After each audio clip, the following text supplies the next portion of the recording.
El libro de 1 Corintios capítulo 7 y vamos a estar viendo los versículos 8 al versículo 16 en esta noche con un mensaje titulado Ordenanzas sobre el matrimonio y el divorcio. Ordenanzas sobre el matrimonio y el divorcio. 1 Corintios 7 del 8 al 16. Para comenzar vamos a leer solamente el versículo 8 y el versículo 9. Y pueden seguir juntamente conmigo en estos versículos que dicen así. A los solteros y a las viudas digo que es bueno para ellos si se quedan como yo. Pero si carecen de dominio propio, cásense, que mejor es casarse que quemarse. Amado Dios, te pedimos en esta noche y expresamos nuestra necesidad de ti, Señor. Sabiendo, Padre, que no podemos hacer nada, y mucho menos, Padre, algo tan sagrado como el de la habilidad de poder hablar de tu palabra, interpretar tu palabra, poder leerla, Señor. Eso es algo que necesitamos que tú lo hagas, que tú seas el que hable en esta noche, que tú seas el que dirija toda palabra, pensamiento, todo lo que salga, Señor. Que tú lo puedas usar para tu gloria, Señor, que pueda glorificar tu nombre en esta noche, Señor. Te lo pedimos en el nombre de Jesús. Amén. Ordenanza sobre el matrimonio y el divorcio. La semana pasada en 1 Corintios capítulo 7 nos dimos cuenta y hablamos que este capítulo es un capítulo que habla en su gran parte, o en gran parte habla sobre el matrimonio. Y recordando un poquito lo que hablamos la semana pasada, vimos que en el capítulo 7 el apóstol Pablo comienza una sección de preguntas y respuestas. Unas preguntas que él había recibido de antelación de parte de la iglesia, que se le había hecho sobre diferentes cuestiones dentro de la iglesia. Y Pablo usa esta porción de la carta de 1 Corintios para contestar varias preguntas que se han presentado a Pablo. Y vamos a estar viendo esto desde el capítulo 7 hasta el capítulo 11 de 1 Corintios. Pero la semana pasada estuvimos viendo los primeros 7 versículos y el tema sobresaliente esa noche fue, sobre este pasaje, fue el celibato. El celibato. Hermanos, y él decía que el celibato puede ser algo que puede ser de beneficio para algunas personas. Él dice en este capítulo que el celibato te da una posibilidad mayor para servir al Señor. Sin embargo, él decía que por la inmoralidad que había, siendo que Corinto estaba la iglesia estaba dentro de una ciudad muy pecaminosa, altamente pecaminosa, y ese pecado que existía afuera se había metido dentro de la congregación en las prácticas que ellos hacían. Había permeado a la iglesia y era mejor, decía el apóstol Pablo, que se casaran si no tenían ese don del celibato. Y pues no sé si todos conocen y entienden esa palabra del celibato. Es una abstención, el no tener intimidad sexual.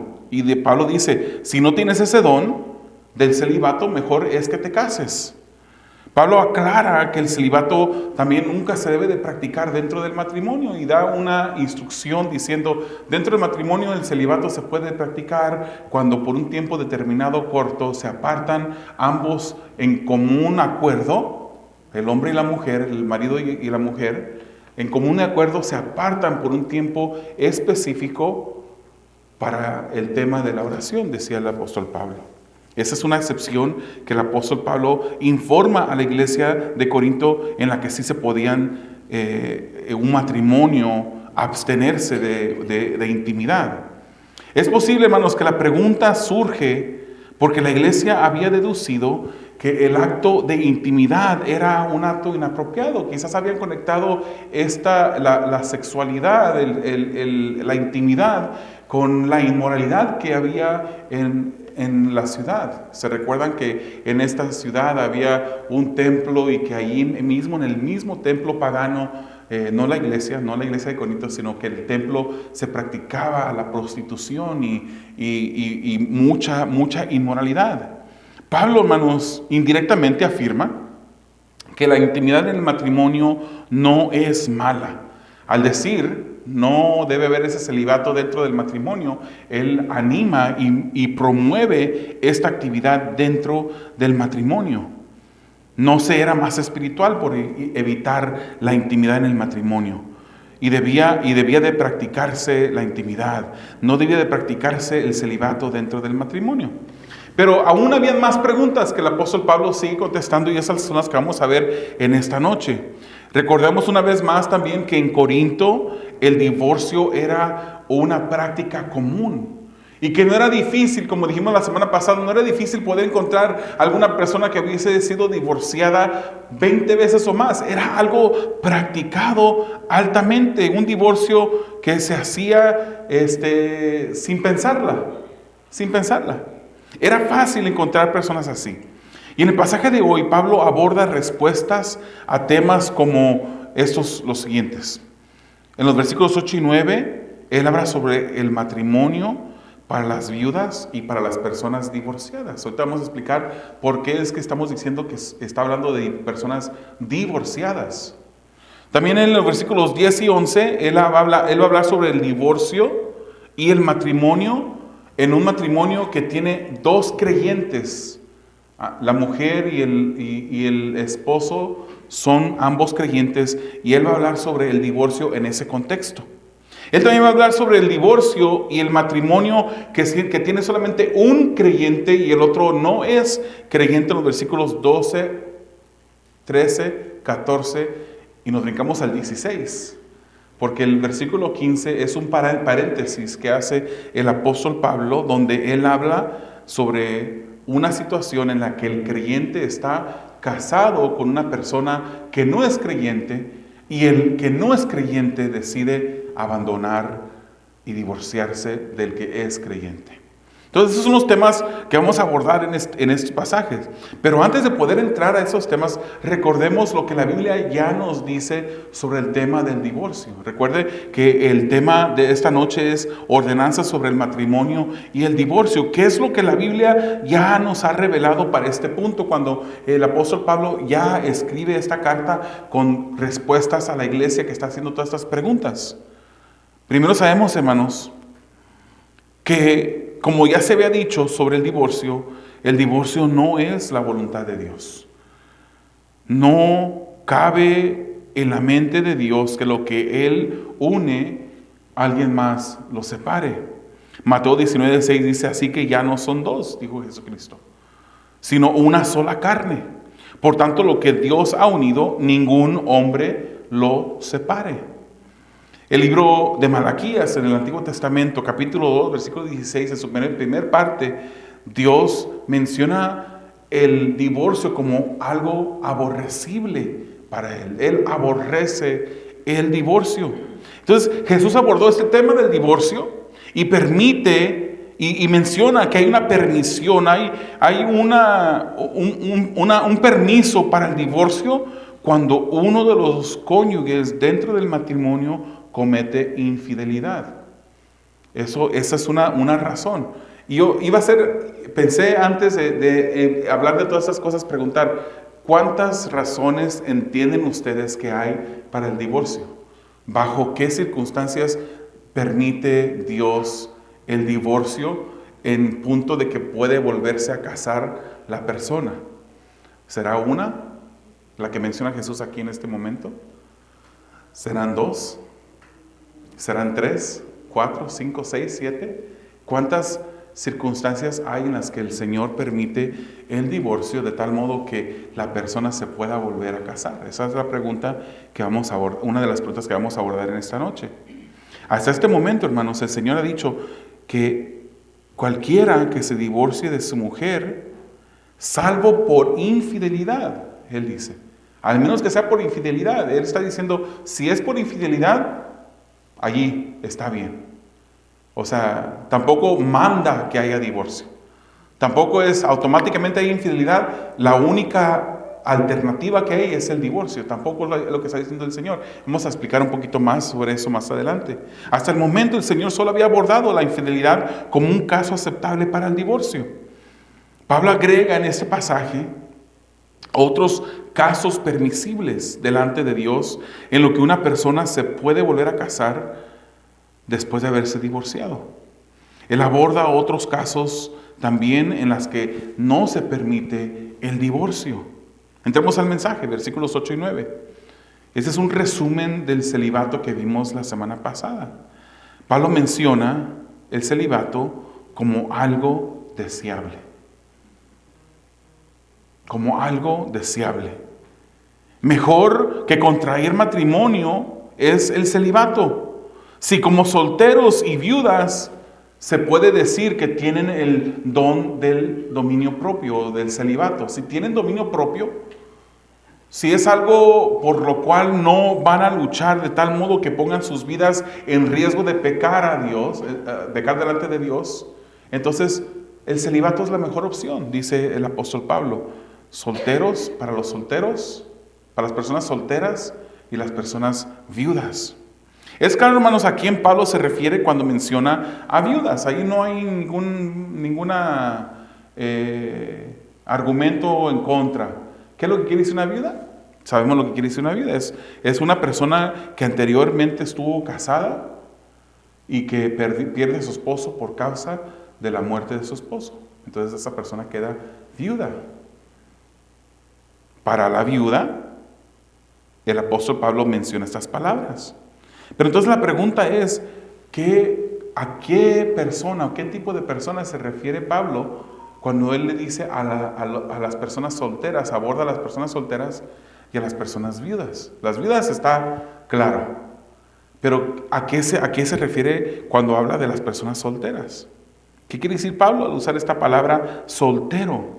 Hermanos, por el contexto del pasaje, podemos saber que Pablo está abordando situaciones de personas que estuvieron casadas y se divorciaron antes de ser cristianas. Muy específico. Son personas que estuvieron casadas y se divorciaron antes de ser cristianas. El apóstol Pablo, ¿a quién le escribe esta carta? Le escribe a personas que son a los santos, a los que han sido santificados dentro de la iglesia de Corinto. Y como palabra de Dios, en aplicación, aunque no fue escrita para la iglesia del día de hoy, fue escrita directamente para esta iglesia de Corinto en aquel tiempo, esto también se puede aplicar para nosotros. Pero ¿qué quiere decir esa soltería del cual habla él? Por eso no podemos tomar nada más un versículo y decir, dice aquí soltero. Y uno en nuestro contexto, sin leer el contexto del pasaje, decir, pues un soltero es simplemente alguien que no está casado. No importa lo que haya pasado, cómo haya vivido, por qué circunstancias haya pasado, para nosotros solamente diríamos es soltero y punto. Pero la palabra del Señor, si vemos el contexto, podemos saber que Pablo está abordando situaciones de personas que estuvieron casadas y que ahora se divorciaron antes de haber conocido al Señor Jesucristo. Él usa la palabra ágamos. Esa es la palabra que usa cuando él menciona soltero.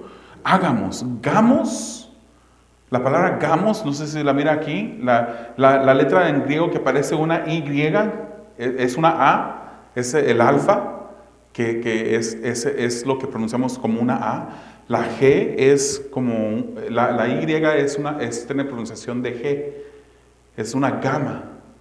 Pero cuando se le agrega una A antes, entonces es una situación negativa a lo que la palabra quiere decir. ¿Me explico?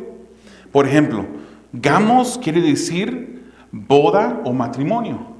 Pero cuando se le agrega la A y se convierte en ágamos, está hablando de una persona sin boda, una persona sin matrimonio.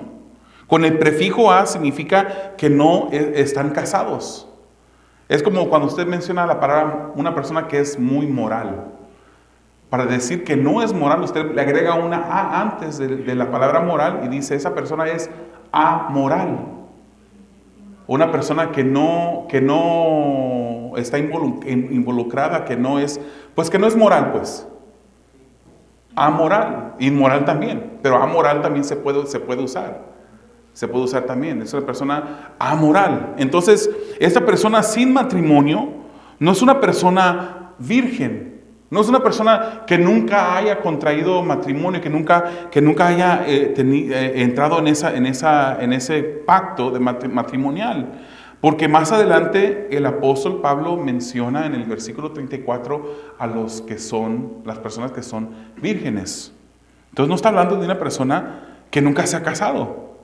Esta persona tampoco es una persona que ha enviudado, porque el apóstol claramente hace la distinción, dice a los solteros y viudas. Entonces está hablando de una persona. Entonces si esta persona es soltera y no es virgen y tampoco ha enviudado, se entiende que esta persona soltera es una persona divorciada.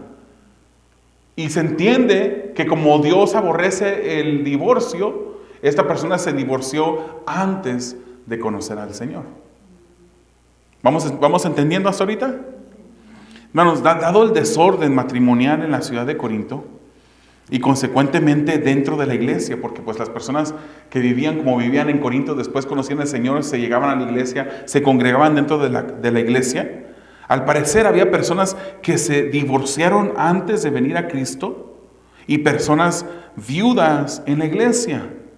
Y la pregunta era, ¿es apropiado casarse? ¿Es apropiado que una viuda se vuelva a casar? ¿Es apropiado que una persona que se divorció en el mundo y que luego conoció al Señor se pueda volver a casar? Esa es la pregunta que está abordando el apóstol Pablo en este pasaje. La respuesta de Pablo dice, si no tienen ese don de celibato, cásese, que se case. Esa es la respuesta. ¿Fuiste divorciado antes de conocer al Señor Jesucristo? ¿Y ahora has venido a conocer al Señor Jesucristo? ¿Te puedes volver a casar? Sí, te puedes volver a casar de acuerdo a lo que Pablo está diciendo aquí. ¿Te puedes volver a casar si has enviudado? Sí, te puedes volver a casar. Mejor, dijo él, que se casen a que estén ardiendo de deseo. Cuando él dice quemarse, mejor casarse que quemarse. Esta palabra de quemarse es purró en el original. Y quiere decir estarse consumiendo por las llamas. Tiene ese significado de estarse consumiendo por las llamas, en esa pasión por un deseo sexual. Y el apóstol Pablo dice, si no tienes el don de celibato, y es mejor que no estés ardiendo de ese deseo, que no te estés consumiendo por ese deseo y mejor te cases. Aclarando, bajo esos dos contextos. El soltero, el divorciado antes de conocer a Cristo y que ahora ha venido a Cristo, y la persona que ha enviudado. Claro, hermano. Estar ardiendo de deseo sexual no es el único factor para contraer matrimonio, ¿verdad? No podemos decir, hay una persona que está bajo esta categoría o la otra categoría y como está ardiendo de deseo sexual, que se case con el primero o la primera que llegue. Tampoco es así. Hay otras directrices que la palabra del Señor nos da. Primeramente, 2 Corintios 6:14 dice que no nos debemos de unir en yugo desigual. ¿Qué comunión tiene la luz con las tinieblas? Eso es una instrucción clara. Obviamente la Biblia dice que cuando te unas a otra persona debe de ser del sexo opuesto, no puede ser el mismo sexo porque entonces estamos pecando delante de Dios. Y esta persona, hermanos, también como un consejo muy, muy bueno, es que esta persona comparta el mismo deseo de agradar al Señor. Obviamente, ¿verdad? Porque puede decir que hay una persona a la cual usted puede casarse otra vez, pero esa persona no comparte, no. Dice que es cristiano, y porque dice que es cristiano, usted dice, pues, no os digo desigual, dice que es cristiano, pero en verdad es cristiano, en verdad muestra el interés que el Señor ha puesto en tu vida de agradar a Dios. También sabemos que cuando tenemos una comunión íntima con Dios, esa comunión íntima con Dios nos puede fortalecer o les puede fortalecer a las personas que están en esta situación para poder esperar hasta el momento cuando Dios traerá a esa persona con la que se va a casar. La meta es una comunión íntima con Dios. No es una confianza en sí mismo. No es una confianza en sí mismo. Hoy en día, hermanos, hay tantas personas que el manejar solo en un carro con el sexo opuesto, no me estoy refiriendo a un familiar, me estoy refiriendo a personas que no son familiares. El subirse a un carro con otra persona que no te llama nada, ni siquiera primos lejanos, subirse y uno pensar que somos tan fuertes, tan espirituales, que nosotros no vamos a poder guardar de caer en algo que ofenda a Dios. Hoy en día hay tantas personas, incluso dentro de las iglesias, que piensan poder resistir la tentación y navegan solos con la persona por todas partes. Se comprometen a sí mismos y comprometen a la otra persona. Y al final terminan fallándole a Dios. Y muchas veces aparentan llegar puros al altar, pero ya le han fallado al Señor. Es necesario, hermanos, que podamos mantenernos limpios, libres, que podamos darle el consejo a nuestros jóvenes de poder hacer tal cosa.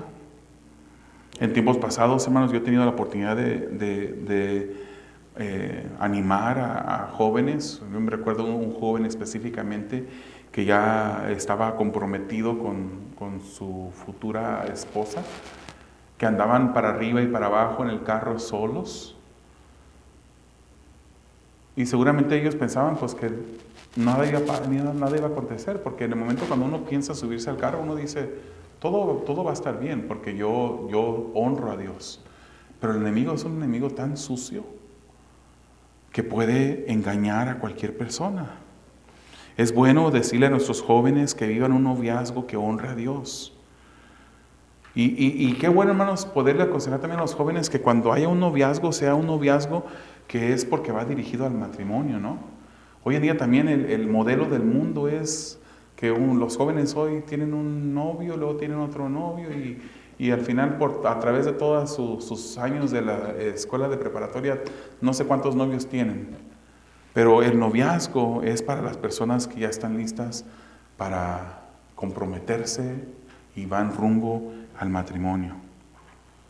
Todos, más temprano que tarde, o sea, no tarde que temprano, más temprano que tarde, en todos arderá en ellos la pasión cuando andan solos con el sexo opuesto. Vamos a ver el segundo punto, versículos 10 y 11. Cuando en el matrimonio los dos son creyentes. Dice, a los casados instruyo, no yo, sino el Señor. Es muy interesante porque dice esto aquí, ¿verdad? No yo, sino el Señor. Que la mujer no debe dejar al marido, pero si lo deja, quédese sin casar. O de lo contrario, que se reconcilie con su marido y que el marido no abandone a su mujer. Aunque son dos versículos, ese es el punto más corto, más directo, más fácil. Como mandamiento del Señor y recordando el mismo, Pablo reitera que para los que están casados no debe haber divorcio de por medio.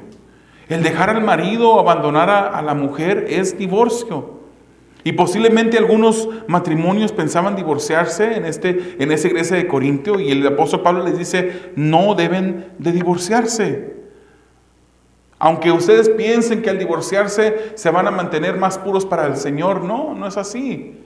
Él ya aclaró que la intimidad dentro del matrimonio es apropiada y que debería de practicarse. Pablo les recuerda que esto no era una opción para ellos si querían obedecer al Señor. Él recuerda la ordenanza del Señor Jesucristo en Mateo 19. Por eso él dice, no digo yo, dice el Señor. El Señor ya lo dijo, que no debe de haber divorcio, al menos que sea por tema de infidelidad.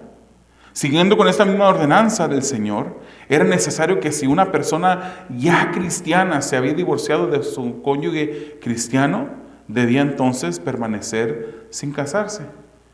Y si en un futuro quería volverse a casar de nuevo, pues la única opción era la misma persona con la que había estado casado. Dios aborrece el divorcio, hermanos. Y el mundo le gusta torcer lo que es el matrimonio.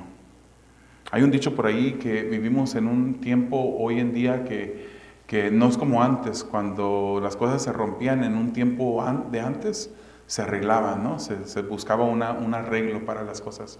Hoy en día lo que se rompe, se tira. Rápidamente, usted va a las cortes familiares de este país y usted va a encontrar que la mayoría, si no todos los divorcios que están aconteciendo, la razón que dan son por diferencias irreconciliables. No nos digamos bien.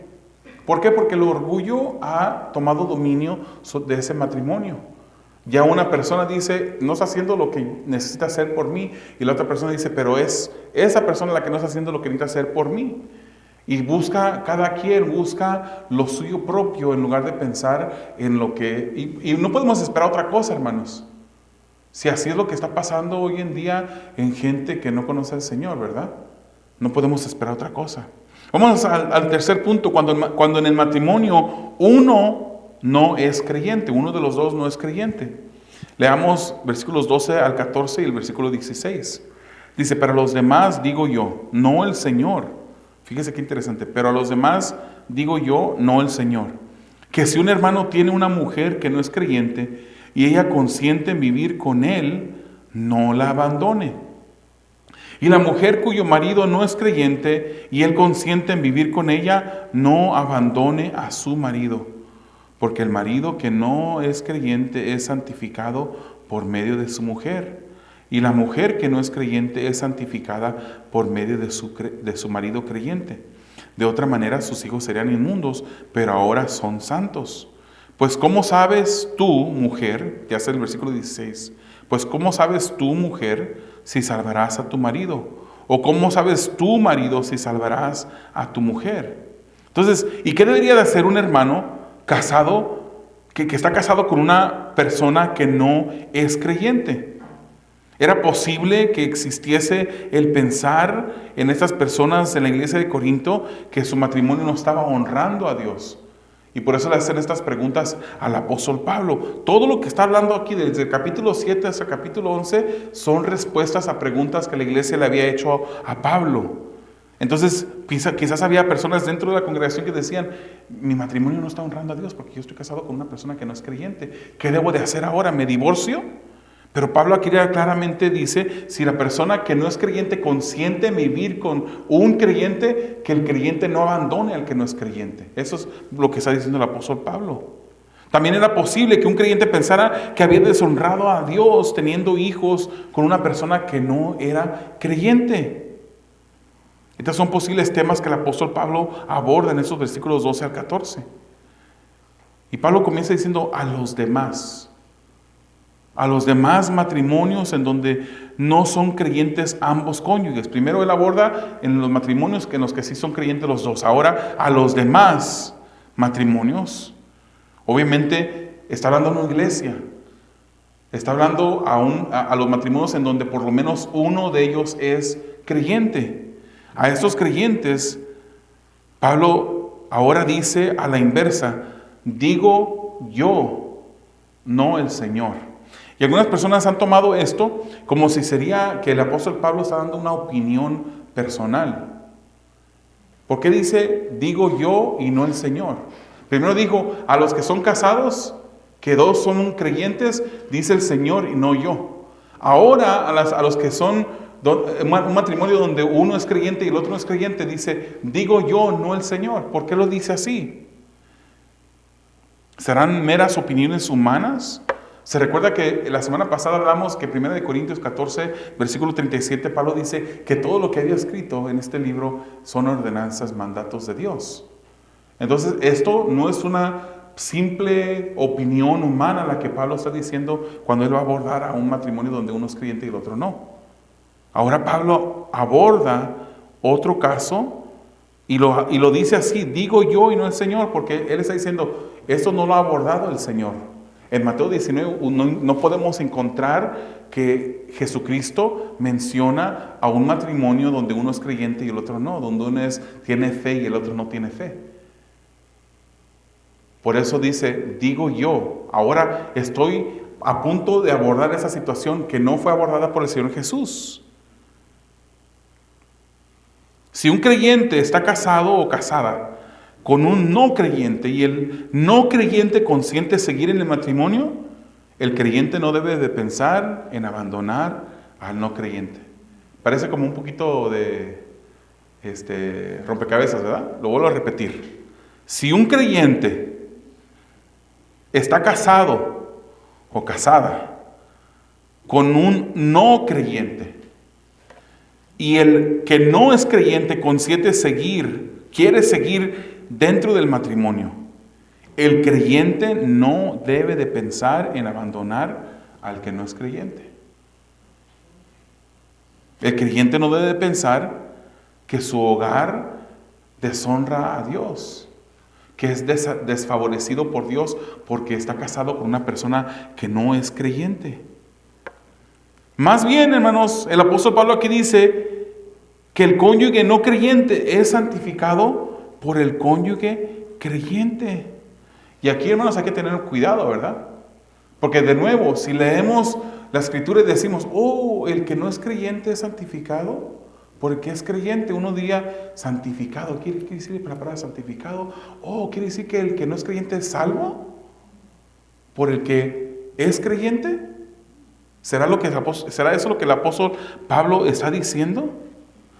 Hay un pasaje en las escrituras que yo he escuchado a personas que se dicen ser cristianas citar como una promesa de parte de Dios para sus familiares que no son convertidos. ¿Se recuerda esa historia de Hechos capítulo 16, donde Pablo y Silas estaban encarcelados? Dice la escritura que ellos cantaban a la medianoche, estaban encarcelados y de repente cantaban himnos al Señor y de repente vino un terremoto. Y los cimientos de la cárcel se sacudían y las cadenas de los presos cayeron al piso y se abrieron las puertas. Y cuando el carcelero se dio cuenta que esto había sucedido, el que tenía que estar cuidando a los presos dijo, me van a matar, porque todos los presos se han huido. Pero cuando lo vieron, le dijeron, no te hagas daño, aquí estamos todos. Y el carcelero se arrodilla y él hace una pregunta, ¿qué debo de hacer para ser salvo? Y la respuesta que Pablo le da a este carcelero es una respuesta que ha sido malinterpretada por muchas personas. Le dijo, cree en el Señor Jesucristo y serás salvo tú y toda tu casa. Entonces personas han dicho, yo estoy confiando en esa promesa que el Señor ha dado, que yo tengo que creer y yo y mi casa vamos a ser salvos. ¿Es lo que quiere decir la palabra? ¿Es la salvación un tema individual? ¿Es un tema que atañe a cada persona por separado a las demás? ¿O es un tema que si en verdad yo creo, automáticamente ya toda mi familia es salva? ¿Qué nos enseña la palabra? No podemos tomar este versículo que pareciera indicar que con que tú creas nada más, tu familia va a ser salva. No podemos tomarlo así. Tenemos que usar la misma escritura para que sea el intérprete de la escritura. La escritura es la mejor intérprete de la escritura. Lo que Pablo le estaba diciendo a este hombre, cree en el Señor Jesucristo y serás salvo tú. Y tu casa también, creyendo en el Señor Jesucristo, también podrá ser salva. En otras palabras, tú y tu casa, creyendo en el Señor Jesucristo, podrán ser salvos. Si yo soy un creyente que he entregado mi vida al Señor, tengo fe en el Señor, pero mi familia no cree en el Señor, mi salvación no les va a alcanzar a ellos. La salvación que Dios me ha dado me atañe a mí. Es una salvación que el Señor me ha regalado a mí, no a un primo que no conoce al Señor, a un tío que no conoce al Señor. Esa salvación es para mí. Mi tío y mi primo y cualquier otro familiar va a tener que enfrentarse delante del trono del Señor un día y va a tener que rendir cuentas por él. No va a poder decir, pero es que yo tenía 2 familiares que eran pastores, o uno que era archidiácono en la iglesia. No existe esa posición. No van a poder decir eso. La salvación le pertenece a la persona que la recibe por gracia de Dios. Cree en el Señor Jesucristo y será salvo.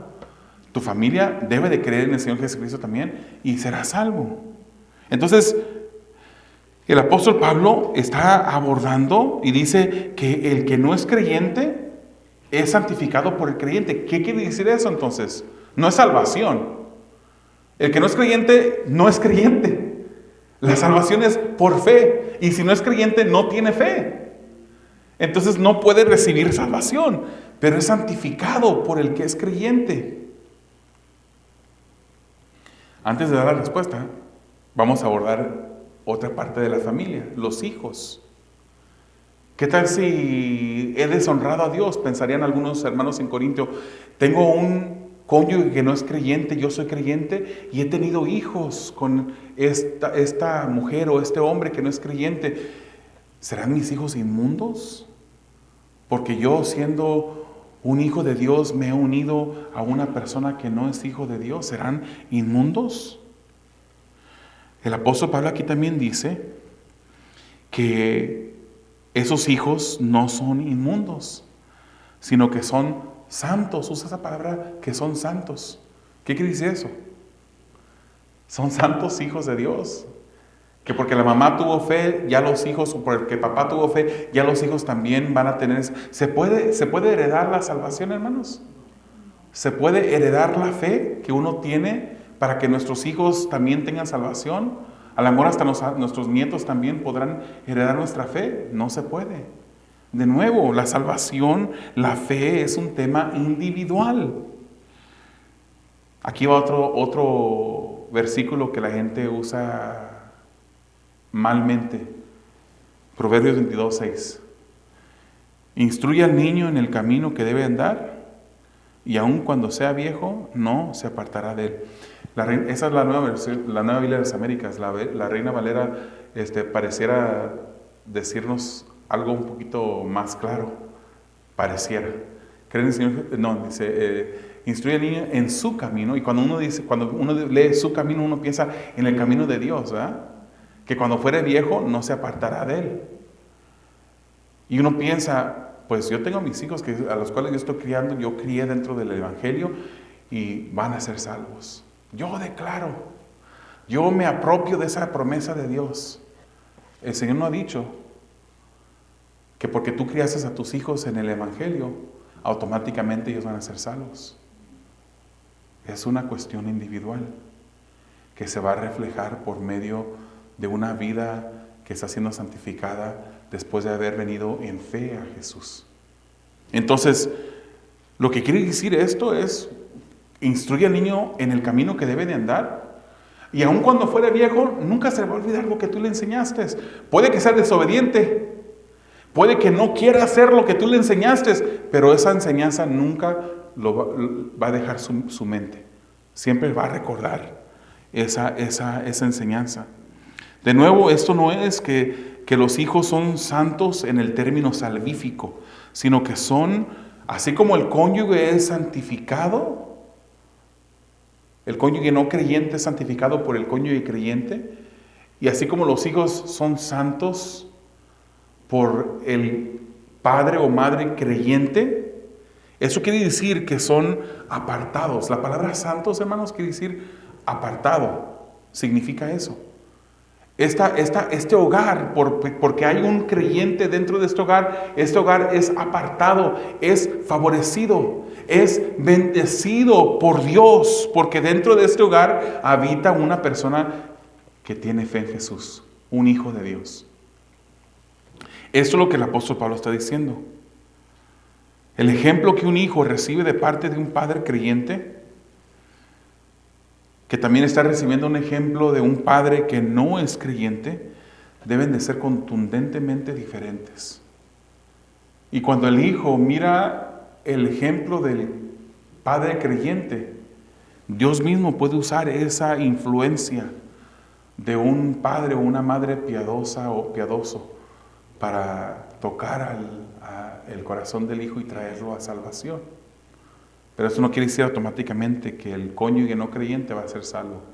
Tampoco quiere decir que los hijos dentro del hogar, cuando uno es creyente, y también, aunque los dos sean creyentes, no quiere decir que el hijo dentro de ese hogar automáticamente va a ser salvo. El no creyente que vive con un cónyuge creyente disfruta de una gran bendición. No sé cuántos, ni voy a voltear, hermanos, porque no estaba pensando en ninguno de ustedes cuando estaba estudiando esta porción de la Escritura. Posiblemente hay personas aquí que vivan con una persona que no es creyente.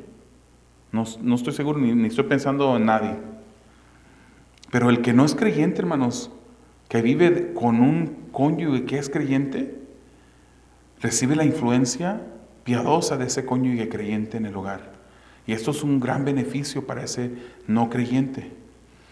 El creyente ora por su hogar e influencia a su hogar piadosamente. Y Dios mira a ese hogar como un hogar separado, porque allí vive usted, un hijo de Dios. Y Dios bendice ese hogar. ¿Se recuerda el ejemplo de Lot cuando de repente Dios dijo, voy a terminar con Sodoma y Gomorra? Son una ciudad altamente pecaminosa y el Señor quería terminar con esa ciudad y Lot abogó por la ciudad, ¿se acuerda? Decía, pero si hubiera por lo menos, Abraham, gracias.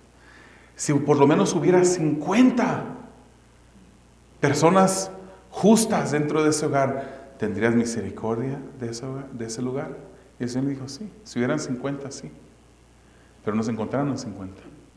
Y de repente el número va descendiendo de 50 a 45 y sigue descendiendo hasta llegar a 10. Si por lo menos hubiera 10, porque no se habían encontrado los números diferentes que se mencionaron, si por lo menos hubiera 10 justos dentro de ese hogar, de ese lugar, ¿tuvieras tu misericordia y no destruirías a Sodoma y Gomorra? Por 10 que hubiese habido en ese lugar, Dios dijo, yo tendría compasión de eso. Yo me detendría de juzgar y de traer juicio sobre este lugar. Es el mismo ejemplo. Dios bendice a ese hogar donde uno de los creyentes es un hijo de Dios. Nos estamos brincando al 15. Vamos a volver al 15. El versículo 16 está directamente conectado con estos versículos 12 al 14, hermanos. Volvemos a leerlo para refrescar nuestras mentes. El 16 dice, pues ¿cómo sabes tú, mujer, si salvarás a tu marido? ¿O cómo sabes tú, marido, si salvarás a tu mujer? Obviamente el cónyuge no tiene el poder para salvar a su cónyuge no creyente. Pero este versículo está conectado a los versículos 12 al 14 que acabamos de ver.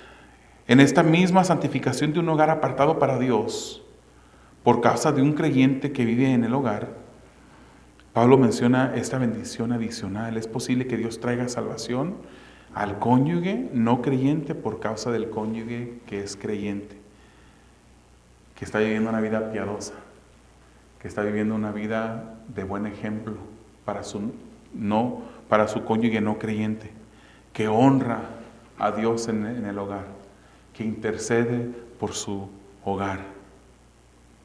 Para finalizar, hermanos, vamos a ver el versículo 15. Cuando el cónyuge no creyente se quiere ir y se va. Cuando el cónyuge no creyente se quiere ir y se va. Sin embargo, dice el versículo 15, si el que no es creyente se separa, ¿qué dijo Pablo? Que se separe. Casi cuando leí esto empezó una musiquita en mi mente que decía esa canción que a veces tocan cuando, por ejemplo, un lanzador o alguien en el juego de béisbol lo ejecutan, lo sacan. Uno de los umpires le dice fuera y lo tiene que salir, ¿verdad? Y hay una canción ahí que dice hit the road jack, ¿verdad? Si el que no es creyente se quiere separar, que se separe. Adiós. Adiós, no creyente.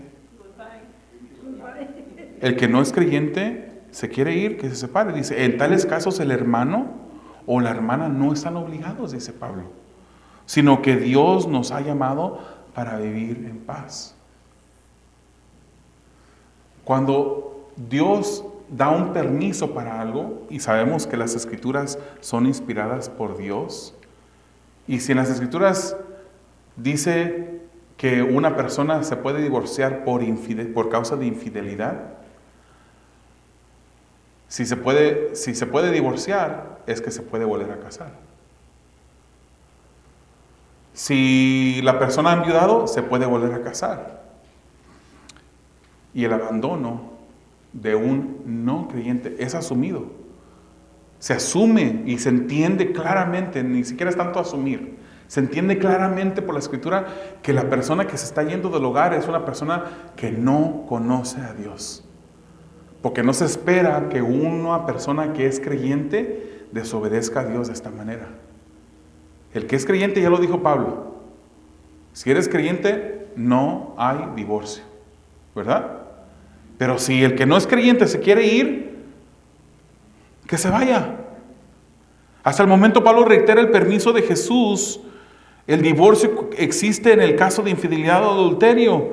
En 1 Corintios 7:39 le dice a la mujer que no está obligada que está obligada mientras el marido vive, pero cuando el marido muere está en libertad de casarse con quien desee. Así también lo dice Romanos 7:2. Entonces el enviudar deja a la persona libre para poderse volver a casar. La infidelidad también permite de parte de Dios el volverse a casar al cónyuge que fue la víctima de la infidelidad. Entonces, dos personas, uno fue infiel, dos cristianos, uno fue infiel al otro. Dios permite al que fue la víctima de divorciarse y volverse a casar. Esto en el caso que involucra a un pecador no arrepentido, hermanos. En caso de arrepentimiento, la reconciliación debe de ser la primera alternativa. Por ahí hemos escuchado, hermanos, que nunca nos parecemos más a Dios que cuando perdonamos, ¿verdad? ¿Es difícil perdonar? Es difícil perdonar.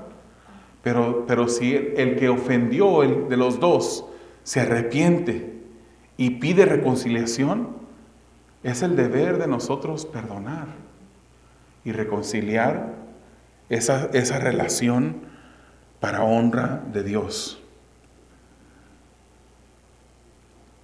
Pablo dice que el creyente no sigue obligado por el compromiso o deber del matrimonio cuando un no creyente abandonó o se divorció.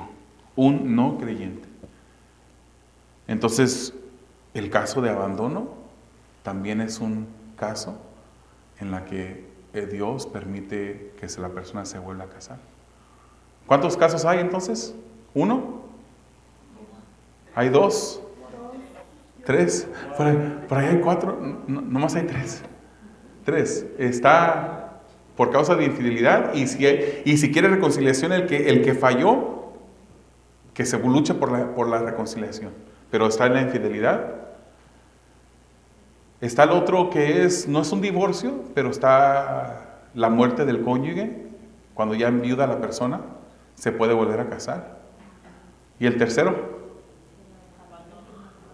el abandono de un no creyente, que se va de la casa.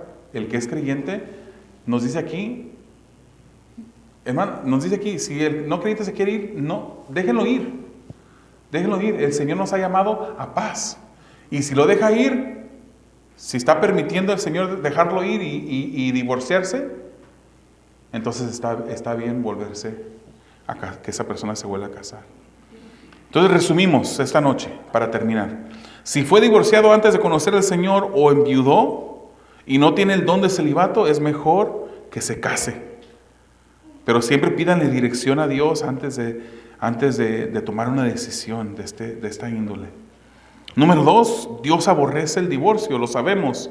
Si como cristianos abandonamos a nuestro cónyuge y nos divorciamos, no podemos volvernos a casar, al menos que quieras volver a casarte con la misma persona.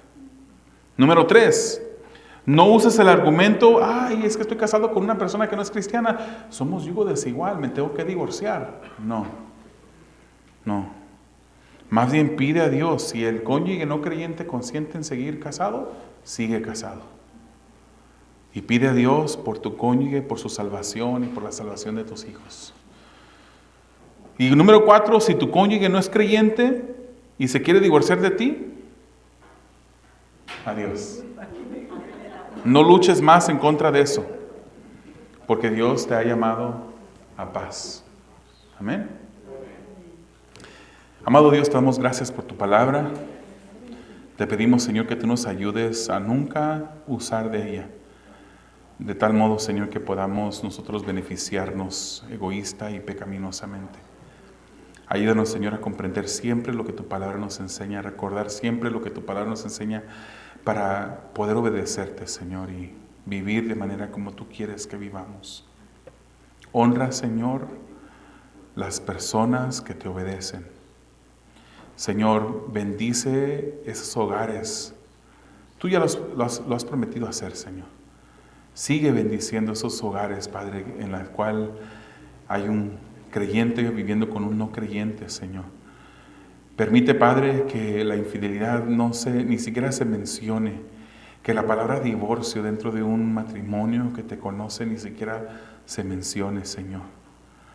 Permite, Señor, que podamos vivir en paz y que las personas que tengan que tomar una decisión, que no han recibido ese don de celibato, Señor, tú le puedas proveer esa persona que podrá llegar a ser su cónyuge para honrarte dentro del matrimonio, Señor.